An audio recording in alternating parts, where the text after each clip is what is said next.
And rolling. Okay, hi Aaron, it's Bennett. Hi, Bennett. I'm Erin. It's nice to meet you again. It's nice to meet you, as in all the time. And I was thinking today we should talk about children. Okay, let's talk about children. And particularly how children react to seeing a double amputee. Yes, this week I had to face my greatest fear, which is I have been wanting to join the YMCA, and it's where I also go for physical therapy. So I know that there are like children skittering in and out. It's like a beehive. It's so stressful going in, and they always look at me and gawk. And so I've been putting off joining because I was like just stressed out. And I was like, Bennett, you can't spend your life being afraid of like 6-year-olds. You already did that in first grade. It's time to move on. So like Love that for I you. finally joined, and of course, my greatest fear happened when I was literally at the desk joining. This little kid came up and said, "Why do you have robot legs? Oh my God, guys, come look at this!" And brought like a gaggle of children over, and they were all staring at me, and I was mortified, and I couldn't find Yeah. where any of their adults were, but I just had to deal with it. But as usual, I just like got really shy and didn't know what to do. And I was curious, like, I'm sure you've had the same thing happen, and you have your own child, Yeah. what you've had to do or how you've dealt with it.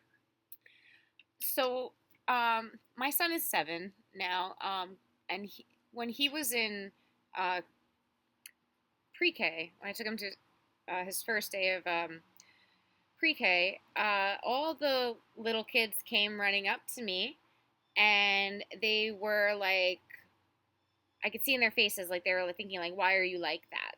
And one of the little kids, like straight out, she asked me. She said, "Does it hurt?" And she tried to touch my legs, and I said, "No, no, it doesn't hurt." I was like, you can touch if you want to, it doesn't hurt me. And this little girl, I think she was really relieved with that when I told her that I wasn't in pain. And I found that like with a lot of kids, it's like a 50-50 response where um, once I give them some information, they're either like, "Oh, that's so cool," or they're like, "Oh, I could care less, whatever, bye."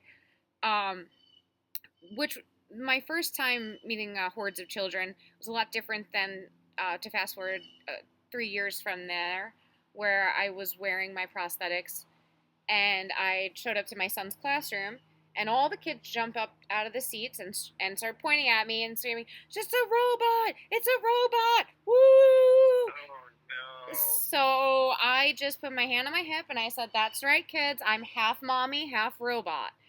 And they were I like, love it. "I want nothing to do with a mommy, so like, bye." But if you got more to tell me about the robot stuff, that's cool. So then I'll usually throw in a little bit of explanation or a little fun fact and say, "Oh, my legs are made with the same metal that they used to um, put the astronauts up in space." And certain kids I've had that were interested in space stuff were like, "Oh, wow, that's so cool." The other kids were just like, "Whatever." And that seems to be a trend. Yeah, I've noticed that. Like, once, I feel like once you've piqued the kids' curiosity and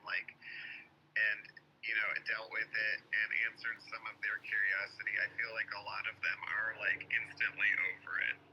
Like, you're not that big of a deal anymore. But if it's not addressed, they continue to stare, and it makes me really uncomfortable. So I was curious, like, when you've had parents of children deal with it, because like I found the best parents are the ones like I work at a park, and the park has a playscape, so there's like children everywhere all the time. And once again, I'm still like hiding half the time on the days I don't feel like acknowledging it. The parents who seem to be the best are the ones who are like, "Hey, can my kids ask you some questions?" And like, Absolutely. and I think back, my mom wouldn't have been one of those. My mom would have been one of those people who was like, "Don't stare at him," like stop it, Stop like, staring. Yeah. and she would have, like threatened Hmm. corporal punishment. But like, but like the and I don't know what kind of parent I would be if it was a different situation. Would I be the one that would say, "Don't stare"? Would I, God forbid, be the one who says something like, "This is why you should be grateful for what you have"? Because I've had parents say that because of me. Um, and I was Ouch. curious, like, what you've had parents say, because I'm sure you've had to deal with other parents Yeah. acknowledging their kids staring. Oh, immediately most parents go straight to don't stare, don't look, and they try to pull the child away. And the child's like looking back, like, what's that? Like, and then pointing, and I feel like it does make it worse. Um, I always encourage parents to allow their children to ask questions, that there's nothing that this child is going to say that's going to offend me. Nothing at all, Yeah, because at the end of the day, it's a child. And I would much rather them ask questions and not be afraid of me than to be taught to be afraid of me by don't look, don't this and that, because that just is fear based.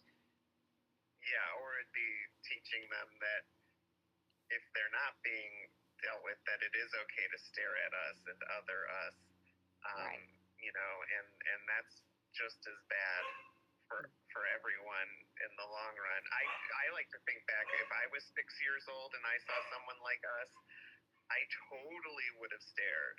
Yeah. Like, I would have 100%. I have a bit of a staring problem anyway. My cousin and I both joke about it. We people watch, and like when we're like out for coffee, I'll just see her face get like blank, and she'll just be looking at someone. I'll be like, "Girl, you are straight up staring," and she's like you do that too. So I'm totally know that I'm guilty of being a starer. Um, but I think like, man, back when I was 6, yeah, I would have been looking hardcore. I don't think I would have interacted because I was kind of shy, but um, I Yeah. don't look. I hope I wouldn't have been like, "Hey guys, come look at this freak!" Like that horrible, horrible child at the YMCA, um, who's now my bully. I mean, he took my lunch money and everything that day. Oh, What a monster! what a monster for Now real. I'm afraid to go to the Y. Oh no. But yeah, no, I was Oh. just curious, like, uh, since I thought, well, Aaron's probably been around a lot more parents with their kids. Um, how you dealt with that? So that's interesting. I do like the half robot, half mommy thing. So I want to kind of share one that was a difficult one for me. There was a day I went to pick my son up from the bus, and there was a boy on the bus who was a little bit older, probably about 10 years old. And when I was at the bus stop in my wheelchair, I didn't have my legs on that day. I was running late, and he got off the bus, and I saw just the terror in his eyes.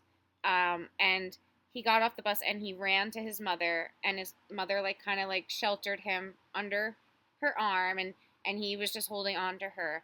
I could see in her eyes that she felt sorry, but I could acknowledge that it was not the time to be worried about my feelings. This is a time to let the boy feel safe. And of course, it's shocking to meet someone that's missing both of their legs. As a child, I would have been afraid. I know I would have been afraid. Um, and so, though it, it hurt, I also understood that, um, this is going to be hard. And then again, he began to see me more often at the bus stop, and I saw less fear over the coming weeks that would pass, and he got to be in a better, more comfortable place. But I'll never blame the child, and I would never blame the parent with that, because there's just a simple fact of that this is shocking. And I want to share a little bit about a personal story. When I was about 10 years old, I went to what was called missionettes, and it was I think it was a Protestant church at the time that I was going to with a friend of mine, and there was a girl, and no one told me that there was a girl who had severe burns all over her face, her face. She was missing her nose. She was missing um, a lot of skin on her face, and they sat her right next to me.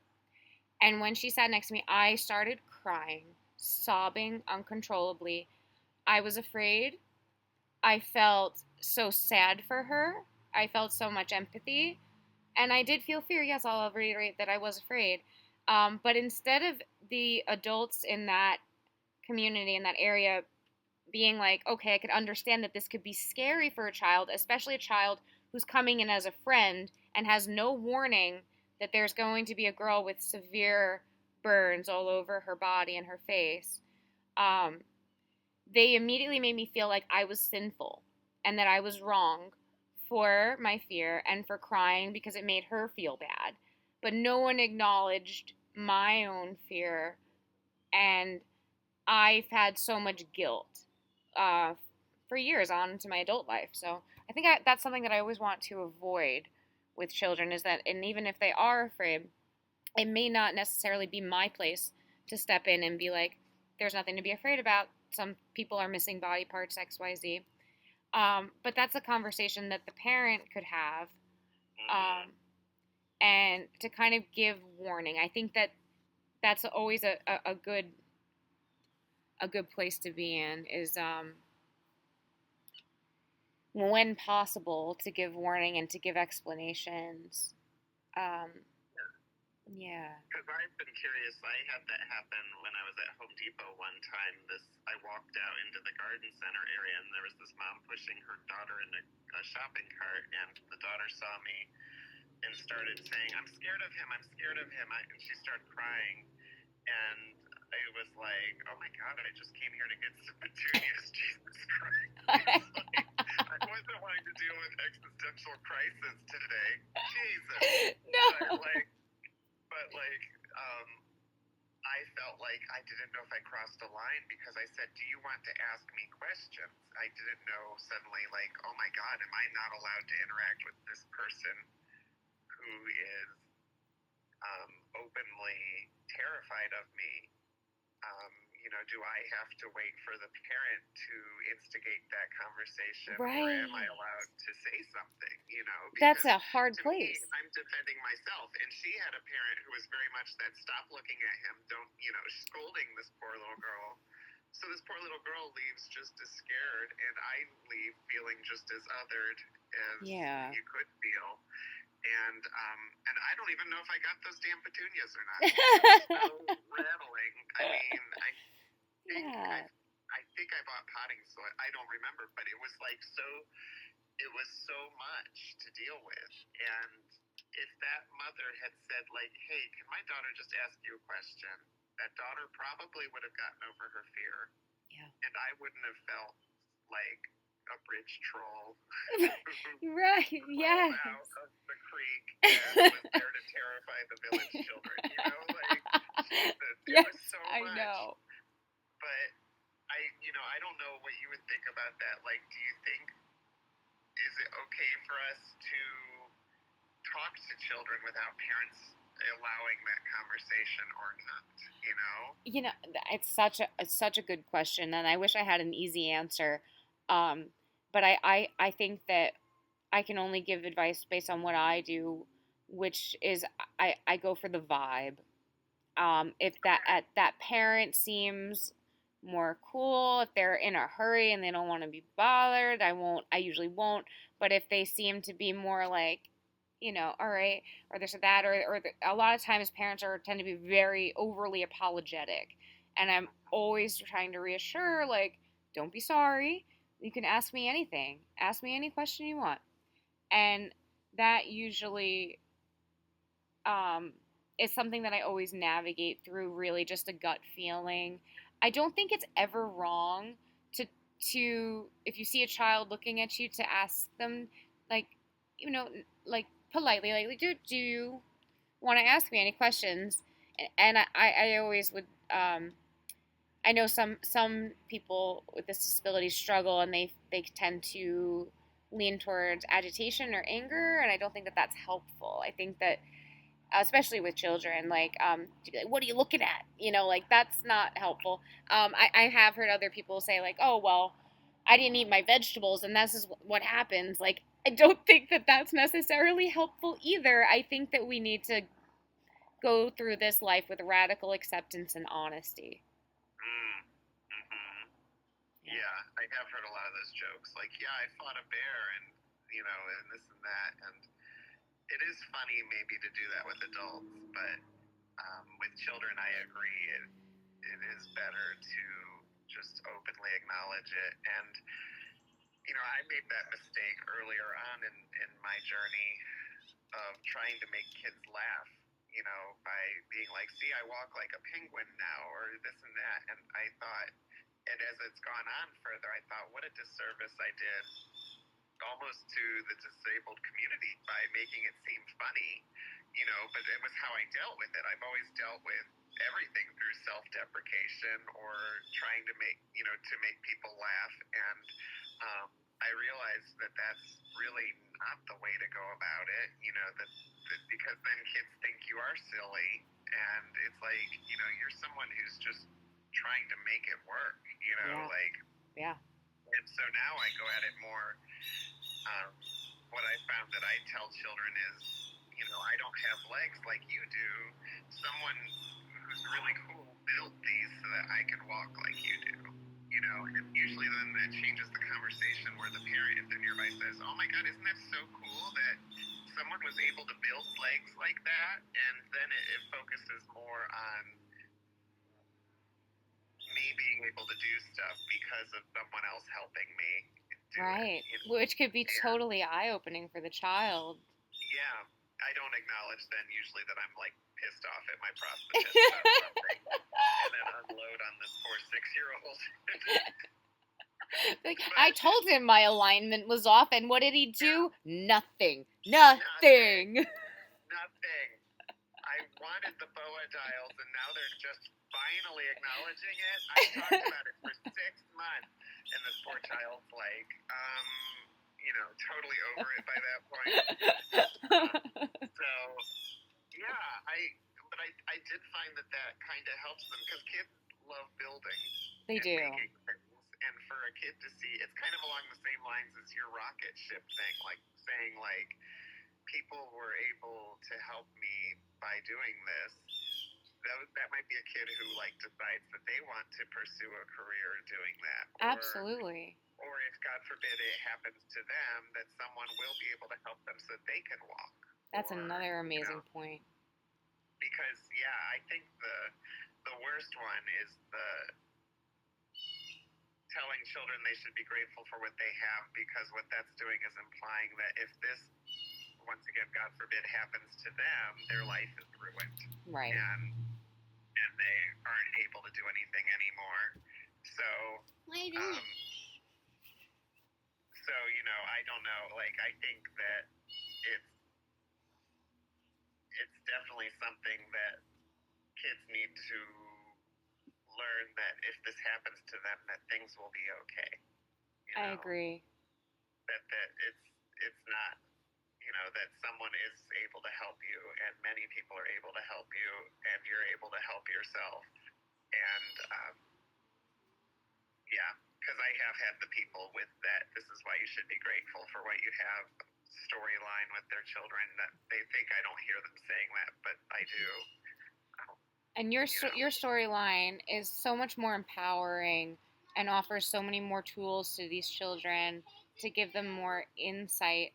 Um, and the more tools that they have in their toolbox and the more information they have, the more satisfied children are. Um, and it definitely, I think, lends to most children want to be helpful. And, this as a career path is very much a reality. My son likes to take apart his action figures, and he'll like to break the legs off or break the arms off, and then he likes to try to put them back on. Um, and so I think that is a way that he likes to process kind of the what he sees with me when I'm putting my legs on and off. And I had for a couple of years, stepped into, I don't like saying a step parent, but I was um, around a little girl whose mother was also an amputee, and she and her dad would take apart her dolls and then make Play-Doh plaster and make legs and do things like that. And she was very into it. And her having the tools, having the tools um, was necessary because then there was a day when I was standing in Brooklyn and she was about 8 years old at the time, and this other little girl came up on her bike that she was playing with, and she's like what? Why don't? Where's your legs? And then the little girl just said, "Oh, she's called an amputee. My mom's an amputee too. That means that you're missing a leg or something or something else." And she was just very matter of fact. And it was beautiful to see this little child stand up for me. Ronan, I am recording right now. You cannot keep asking me questions. I need you to go please do your thing by yourself. Please wait. Ronan, no more talking to me. Are you listening? Go in your room. Go in your room, please. Go on. And no more talking to me, please. I'm recording. Is everything okay? Just wants to be. I'll edit that later. I love that we're covering American Sign Language. While we're on hiatus, I'm going to make sure my students. Okay, I'm gonna stop it here because we're at 20 minutes.